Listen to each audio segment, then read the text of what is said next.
Shri M Swaraj കൂടിച്ചേരുന്നു. Shri M Swaraj, ഇവിടെ നമ്മൾ കണ്ടതാണ് സംഗീത് ചാൻസലർ വാപ്പസ് ജാവോ എന്ന ഒരു ബാനറിൽ ഗവർണർ പ്രകോപിതനായതും അത്യധികം രോഷത്തോട് അദ്ദേഹം തന്നെ നേരിട്ടിറങ്ങി ആ ബാനർ ഏൽപ്പിച്ചതും കണ്ടതാണ്. ഒന്നിന് പകരം 9 എന്ന നിലയ്ക്ക് SFI ഇങ്ങനെ സർവകലാശാലയിൽ ബാനർ ഉയർത്തിയാൽ എന്താകും ഗവർണറുടെ പ്രതികരണം എന്നൊരാലോചന നിങ്ങൾക്കും വേണ്ടേ ശ്രീ എം സ്വരാജ്? നിങ്ങൾ പറയുന്നത് ബാനർ പ്രദർശിപ്പിക്കാൻ പാടില്ല എന്നാണോ? അങ്ങനെയല്ല, ബാനർ എന്ന് പറയുന്നത് രാഷ്ട്രീയ മുദ്രാവാക്യമാണ്. കേരളത്തിലെമ്പാടും എല്ലാ ക്യാമ്പസുകളും എല്ലാ കാലത്തും ഉണ്ടായിട്ടുണ്ട്. അത് ഗവർണർ അതിൽ അത്യധികം പ്രകോപിതനാവുന്ന എന്താണെന്ന് എനിക്ക് മനസ്സിലായില്ല സ്വരാജ്, സത്യമായും. അല്ല, നിങ്ങൾ എന്നോട് ചോദിച്ചത് ഇനിയും 1-9 എന്ന കണക്കിന് ബാനർ ഉയർത്തിയാൽ ഗവർണർ അത് എങ്ങനെ പ്രകോപനാവും എന്ന് നിങ്ങൾ ആലോചിച്ചിട്ടുണ്ടോ ചോദിക്കുമ്പോൾ എന്തോ ഒരു തെറ്റ് ചെയ്ത പോലെ ഒരു തോന്നലാ വരിക ഈ ചോദ്യം കേൾക്കുമ്പോഴേ. അങ്ങനെയില്ല സാർ, വിരുദ്ധോക്തി എന്നൊരു സംഗതിയുണ്ട്. പോട്ടെ. ശരി, നിങ്ങൾ അങ്ങനെയാണ് ഉദ്ദേശിച്ചെങ്കിൽ അങ്ങനെ. ഭരണഘടനാപരമായ ഒരു അവകാശമല്ലേ? ഇന്ത്യൻ ഭരണഘടനയുടെ ABCD ഈ ഗവർണർക്ക് അറിയില്ല എന്നുള്ള സംശയമല്ലേ ഇത് കാണുന്നവരുടെ മനസ്സിൽ വരിക? സമാധാനപരമായി പ്രതിഷേധിക്കാനും അഭിപ്രായം പ്രകടിപ്പിക്കാനും എല്ലാം ഉള്ള അവകാശമില്ലേ? ബാനർ എന്താ ഇയാളെ പിടിച്ച് കടിച്ചോ? ഇവിടെ എന്താ അടിയന്തരാവസ്ഥയുണ്ടോ? ബാനറിൽ ഇയാളെ സംബന്ധിച്ച വ്യക്തിപരമായ അധിക്ഷേപമോ അസഭ്യമോ അശ്ലീലമോ ഒന്നല്ലല്ലോ എഴുതിയിട്ടുള്ളത്. സംഗീത് ചാൻസലർ എന്ന് പറഞ്ഞാൽ അയാൾ സംഘപരിവാരമാണ് എന്നതിൽ അഭിമാനം കൊള്ളുന്ന ആളാണ് അയാൾ മുൻപ് മാധ്യമങ്ങളോട് തന്നെ പറഞ്ഞിട്ടുണ്ട്, RSS ആയാൽ എന്താ തെറ്റ് എന്നൊക്കെ ചോദിച്ചിട്ടുണ്ട് അയാള്. അപ്പൊ അങ്ങനെയുള്ള ആളെ നിങ്ങൾ തിരിച്ചു പോകണം, ഗോ ബാക്ക്. ഞാൻ ശ്രദ്ധിച്ച ചില ബാനറിലുള്ളത് ഇത് കേരളമാണ് എന്നൊക്കെ ഉള്ള വാക്കുകളാണ്. അപ്പൊ ആ ബാനർ പ്രദർശിപ്പിക്കാൻ പാടില്ല എന്ന് പറഞ്ഞാൽ ആരിഫ് മുഹമ്മദ് ഖാന്റെ വീട്ടിലല്ല ബാനർ കെട്ടിയത്, യൂണിവേഴ്സിറ്റിയിലാണ്, കേരളത്തിലാണ്. ഭരണഘടനയാണ് ഇവിടെ നമുക്ക് വഴികാട്ടുന്നത്. അത് പാടില്ലെന്ന് പറഞ്ഞാൽ ഇയാളാര്? നിങ്ങൾ ഇന്ന് വരെ ഇന്ത്യയിൽ ഏതെങ്കിലും ഒരു ഗവർണറെ ഇങ്ങനെ കണ്ടിട്ടുണ്ടോ? ഒരു വെറ്ററൻ ഗുണ്ട, ശരിയായൊരു ഗുണ്ട ഇറങ്ങി നടന്ന് അഴിഞ്ഞാടുകയല്ലേ കേരളത്തില്. ഇത് ജനാധിപത്യ കേരളം വിലയിരുത്തും. SFI അത്ര വലിയ ആത്മസംയമനമാണ് പാലിക്കുന്നത്. SFIയെ എങ്ങനെയെങ്കിലും പ്രകോപിതരാക്കാൻ, അവരെ ലിമിറ്റ് ക്രോസ് ചെയ്യുന്ന നിലയിലേക്ക് എത്തിക്കാൻ ഈ ചാൻസലർ, ഈ ഗവർണർ പഠിച്ച പണി 18 ശ്രമിക്കുകയാണ്. അവിശ്വസനീയവും അസാധാരണവുമായ ക്ഷമയും സഹിഷ്ണുതയും പ്രകടിപ്പിച്ചുകൊണ്ട് ജനാധിപത്യപരമായി SFI പ്രതിഷേധിക്കുകയാണ്.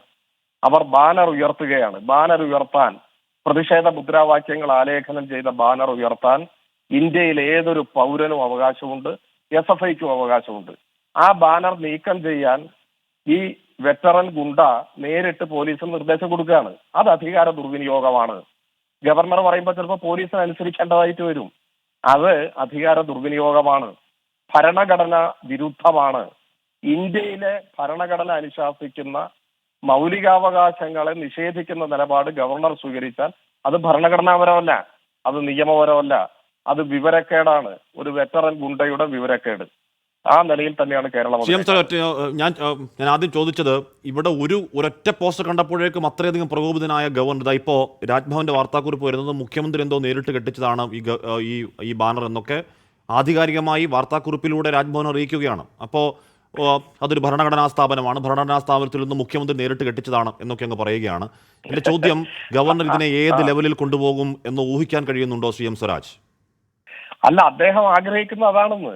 ഭരണഘടനാ സ്ഥാപനത്തിന്റെ ചുമതലകൾ വഹിക്കാനൊന്നും ധാർമ്മികമായി അവകാശമുള്ള ഒരാളല്ല അദ്ദേഹമെന്ന് അദ്ദേഹം തെളിയിക്കുകയാണ്. ഇപ്പൊ SFI ബാനർ കെട്ടണമെങ്കിൽ മുഖ്യമന്ത്രി പറയണോ? മുഖ്യമന്ത്രി പഠിപ്പിച്ചിട്ടാണോ SFIക്കാർ ഈ ബാനർ കെട്ടുന്നത് നാട്ടില്? എന്തൊരു വിവരക്കേടാണ് ഈ പറയുന്നത്? അദ്ദേഹം അപഹാസ്യനായിക്കൊണ്ടേയിരിക്കുകയാണ്.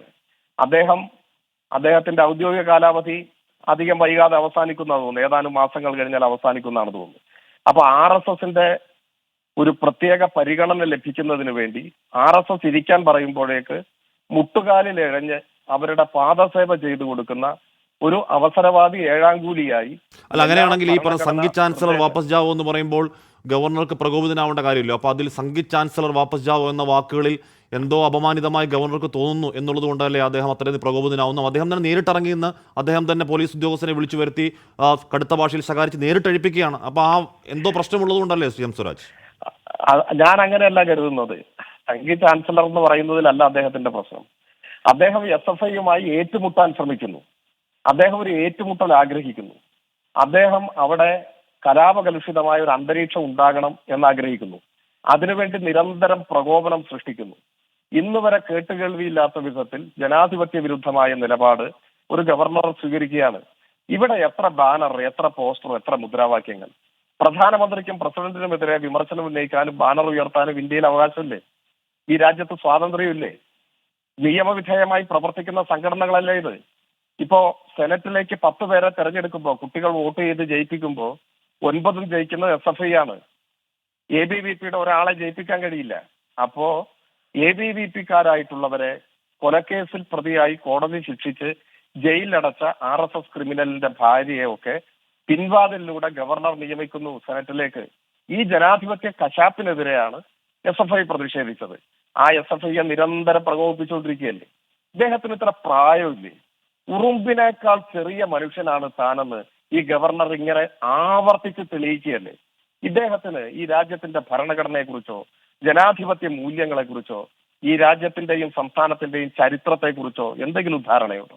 അദ്ദേഹം ജീവിത സായാഹ്നത്തിൽ രാജകീയ വൃദ്ധസദനത്തിൽ എല്ലാ സൗകര്യങ്ങളോടും കൂടി ഉണ്ടുറങ്ങാൻ, ആ അന്ത്യശ്വാസം വരെ ഉണ്ടുറങ്ങാൻ RSSന്റെ മുന്നിൽ ഇങ്ങനെ SFIയുമായും ഇടതുപക്ഷവുമായും ഒക്കെ നിരന്തരം ഏറ്റുമുട്ടുന്ന ഒരാളാണ് എന്ന് അദ്ദേഹത്തിന് നിരന്തരം സ്ഥാപിച്ചു നിർത്തേണ്ട ആവശ്യമുണ്ടാവും. എനിക്ക് തോന്നുന്നു അത്തരത്തിലുള്ള ചില ലക്ഷ്യങ്ങൾ, ചിലപ്പോൾ RSSന്റെ ചില പ്രത്യേക നിർദ്ദേശങ്ങളും പ്രത്യേകമായ അജണ്ടകളും ഉണ്ടോ എന്നുള്ളത് നമുക്ക് കാത്തിരുന്ന് കാണാം. ഏതായാലും കേരളം ഇതുവരെ കണ്ടിട്ടില്ലാത്ത ജനാധിപത്യ വിരുദ്ധതയുടെ, ഭരണഘടനാ വിരുദ്ധതയുടെ അല്പത്തരത്തിന്റെ ആൾരൂപമായിട്ടാണ് ഈ ഗവർണർ എന്ന് പറയുന്ന ആൾ ഇപ്പൊ പ്രവർത്തിച്ചുകൊണ്ടിരിക്കുന്നത്. വിദ്യാസമ്പന്നരായ മലയാളികൾ ഇങ്ങനെ ഒരു സാധനമാണല്ലോ കേരളത്തിന്റെ ഗവർണർ എന്നാലോചിച്ച് ലജ്ജിക്കുന്നുണ്ടാവും എന്നാണ് എനിക്ക് തോന്നുന്നത്. നന്ദി ശ്രീ എം.